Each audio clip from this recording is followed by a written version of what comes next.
chavales, bienvenidos una vez más al canal. Hoy vamos a hacer un vídeo diferente. Hoy no vamos a hacer ninguna probeta, vamos a hacer unas piezas para poner debajo de las ruedas del coche, para poder hacer un escape, para poder cambiar el aceite al coche. Y son unos gatos pequeños y le vamos a hacer diferentes alturas en los tubos, en los perfiles cuadrados, para que después, una vez que nosotros subamos la pieza con el gato, le metemos el gato debajo, la subimos y le meteremos unos pasadores y vamos a hacer diferentes alturas para poder tenerlo una medida considerable, para poder andar debajo. Es algo casero, siempre es más aconsejable siempre comprar un elevador, pero bueno, nosotros vamos a hacerlo así. Y nada, vamos a hacer las piezas y después ya vemos el resultado con un coche encima.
tenemos ya los soportes hechos, le metimos unas chapas,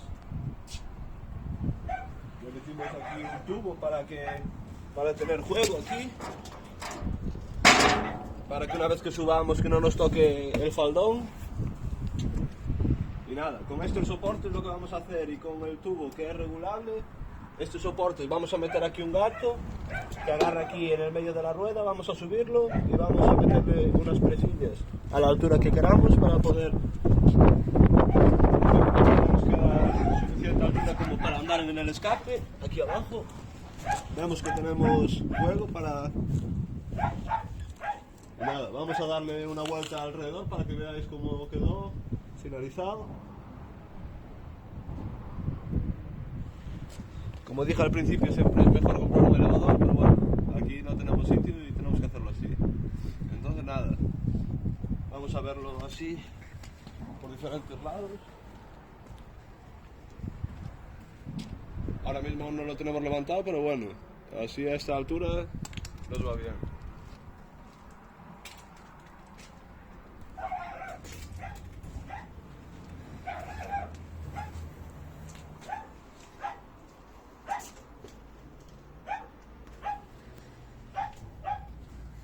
Entonces nada, si alguno os animáis a hacerlo, mandarme una foto, un vídeo. Ya como dije antes, es algo para casa, entonces nada, si os ha gustado darle a like, compartirlo y nada, suscribiros al canal. Así que nada, un fuerte abrazo.